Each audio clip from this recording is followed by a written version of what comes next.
Side खबरों के लिए सब्सक्राइब करें फ्लेम मीडिया और उसके बाद बेल आइकन को प्रेस करें ताकि सबसे पहले आपको मिले एक्सक्लूसिव खबरें।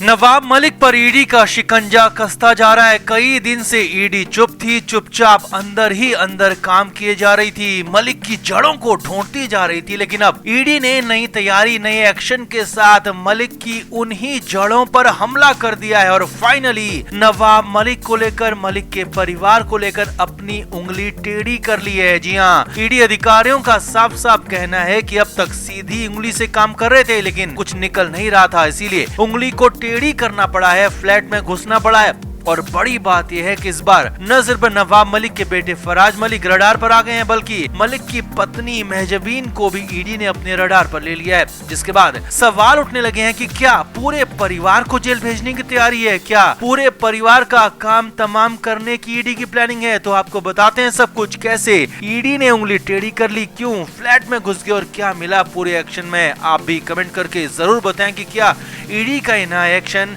मलिक के लिए मुश्किलें और लेकर आएगा। कमेंट करके जरूर बताएं, वीडियो को शेयर भी करें। तो नवाब मलिक जेल के अंदर बंद हैं, बेबस हैं, लाचार हैं, मायूस और निराश भी हैं क्योंकि वो कुछ कर ही नहीं पा रहे। उनके वकीलों के हाथ में कुछ नहीं दिख रहा। हालात तो इतने खराब हैं कि कोर्ट में जमानत की पूरी याचिका तक दाखिल नहीं हो पा रही है। लिहाजा मलिक की जिंदगी जेल के अंदर बेहद बुरी हालत और निराशा के बीच कट रही है। अब मलिक को सिर्फ वक्त बदलने का इंतजार था कि कभी तो वक्त बदलेगा, कभी तो वक्त उनका भी आएगा और कभी तो वो अपने वक्त में कड़ा जवाब दे पाएंगे। लेकिन ये सब कुछ होता, वक्त बदलता, इससे पहले ही ईडी ने नया एक्शन कर लिया और नवाब मलिक के वक्त को और खराब कर दिया और बुरा कर दिया, मुश्किल बना दिया। क्योंकि इस बार सीधे सीधे ईडी के रडार पर मलिक के बेटे और मलिक की पत्नी आ गई। असल में नवाब मलिक के परिवार से ईडी ने कुछ जानकारियां मांगी थी, लेकिन मलिक के परिवार ने अब तक ईडी को कोई भी जानकारी मुहैया नहीं कराई। अब इसी में कई प्रॉपर्टीज की भी जानकारी थी, कई फ्लैट्स की भी जानकारी थी, लेकिन ईडी की तरफ से कई बार मांगने के बाद भी मलिक के परिवार ने इस पर कोई रिस्पॉन्ड नहीं किया और ईडी को मजबूर कर दिया। अब ईडी ने फाइनली मजबूर होकर उंगली टेढ़ी कर ली। जी हाँ, खुद ही एक्शन ले लिया। अब सीधी उंगली से यहाँ बात बन नहीं पा रही थी, तो ईडी अधिकारियों का कहना है कि इसीलिए उन्होंने उंगली टेढ़ी कर ली। ईडी ने मलिक के परिवार से बाहर जाकर सीधे रजिस्ट्रार से मलिक परिवार के 6 फ्लैट्स के बारे में जानकारी मांग ली। अब पहले इन 6 फ्लैट्स की डिटेल आपको बताते हैं, फिर आगे की बात भी करेंगे।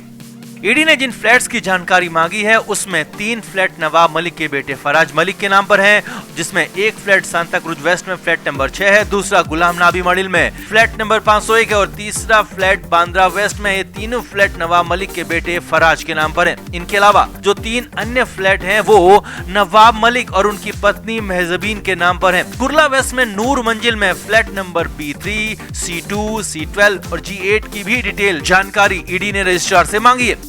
अब इसमें मांगा क्या गया है वो देखिए और समझिए। तो ईडी ने इन फ्लैट्स की कीमत के बारे में जानकारी मांगी है, कितनी स्टैंप ड्यूटी दी गई और मार्केट रेट क्या चल रहा था, कितने में खरीदा गया, किस साल में खरीदा गया, किससे खरीदा गया और किस कंडीशन में खरीदा गया। ये सारी की सारी डिटेल रजिस्ट्रार ऑफिस से ईडी ने मांगी है और इसके लिए समय भी तय किया है।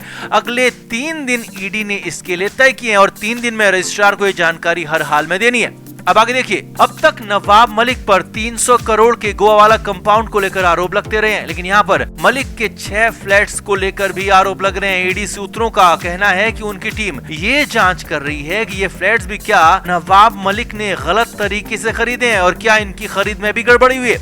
अब बड़ी बात यह है कि इन फ्लैट्स में नवाब मलिक के बेटे फराज और नवाब मलिक की पत्नी महजबीन का नाम है, यानी कि नवाब मलिक के बाद उनके पूरे परिवार को लपेटने, उनके पूरे परिवार को जेल में डालने की ईडी तैयारी करने लगी और इसी वजह से जानकारी मांगी गई है। अब ईडी को पूरा भरोसा है कि उनका शक सही है, सही निकलेगा। इन फ्लैट्स के कागजात आने पर, जानकारी आने पर बहुत कुछ ऐसा निकलने वाला है जो न सिर्फ नवाब मलिक बल्कि मलिक के बेटे और मलिक की पत्नी के खिलाफ भी जा सकता है और इसके आधार पर ईडी नया केस दर्ज कर सकती है। तो उसमें नवाब मलिक के बेटे फराज और मलिक की पत्नी महजबीन को आरोपी बनाया जा सकता है, क्योंकि प्रॉपर्टी तो इनके ही नाम पर है। इसीलिए ईडी के इस एक्शन के बाद मुंबई में एक आसपास खासा हाहाकार मचा हुआ है।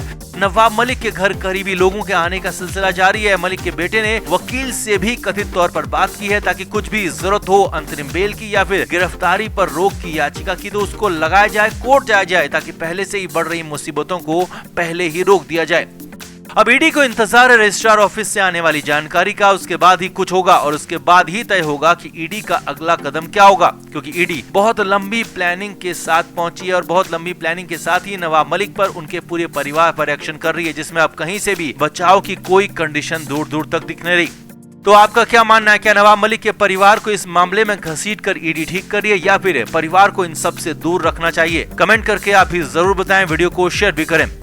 तो नवाब मलिक जेल के अंदर बंद है और फिलहाल जेल से बाहर आने की कोई गुंजाइश, कोई संभावना दूर दूर तक नहीं दिख रही है। उल्टा नवाब मलिक की न्यायिक हिरासत यानी कि जेल और ज्यादा बढ़ सकती है। अगली सुनवाई के बाद फिर से उन्हें न्यायिक हिरासत में भेजा जा सकता है। यही नहीं, जमानत को लेकर अभी तक फुल पिटीशन नहीं लगाई गई है और कब जमानत की फुल पिटीशन लगेगी, कब उस पर सुनवाई होगी, इसे लेकर भी कुछ दूर दूर तक दिख नहीं रहा। यानी कि दूर दूर कहें या कि बहुत दूर तक फिलहाल मलिक को राहत मिलती दिख नहीं रही है। अब जेल में हो रही परेशानियों के चलते नवाब मलिक ने अपने लिए कुछ सुविधाओं की डिमांड की थी, जिसके बाद कोर्ट ने 21 मार्च की सुनवाई में नवाब मलिक को जेल के अंदर बेड, गद्दा और कुर्सी मुहैया कराने का आदेश दिया था। लेकिन साथ ही कोर्ट ने इन सुविधाओं पर शर्तें भी लगा दी थी और साफ साफ कहा था कि अगर शर्तें तोड़ी गई तो सुविधाएं अगले मिनट ही बंद हो जाएंगी। अब नया अपडेट ये है कि नवाब मलिक की सुविधाओं को लेकर ऑर्थो रोड जेल के अंदर खासा हंगामा मचा हुआ है। हालांकि आदेश कोर्ट ने दिया है, कोर्ट के आदेश पर नवाब मलिक की मांग पूरी की गई, लेकिन अब ऑर्थर रोड जेल सूत्रों का कहना है कि जेल के अंदर बाकी कैदी भी उसी तरह की सुविधाओं की डिमांड कर रहे हैं। इतना नहीं, जैसे नवाब मलिक को बेड दिया गया, आरामदायक गद्दा दिया गया, बैठने के लिए कुर्सी दी गई,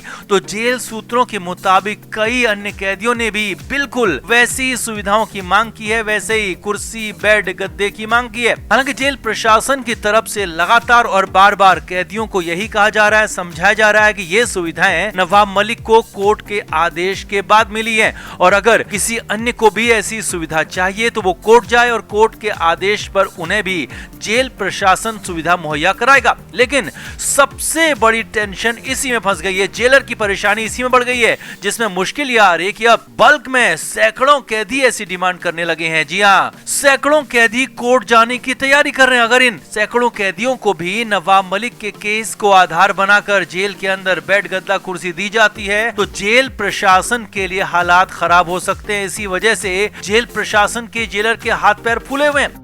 अब सबसे बड़ी मुश्किल इतने सारे बेड, गद्दे, कुर्सी उपलब्ध कराने की है और अगर ये उपलब्ध हो भी जाते हैं तो भी इन्हें रखने की, लगाने की जगह नहीं होगी और अगर ये सामान जेल के अंदर सेल में लगाया जाता है तो फिर ऑर्थो रोड जेल के अंदर कैदियों के लिए जगह काफी कम हो जाएगी, क्योंकि जेल पहले से ओवरफ्लो चल रही है। ऑर्थो रोड जेल अपनी कैपेसिटी से 40% ज्यादा कैदियों को लेकर चल रही है, लिहाजा इसी वजह से ऑर्थो रोड जेल प्रशासन की परेशानी बढ़ी हुई है।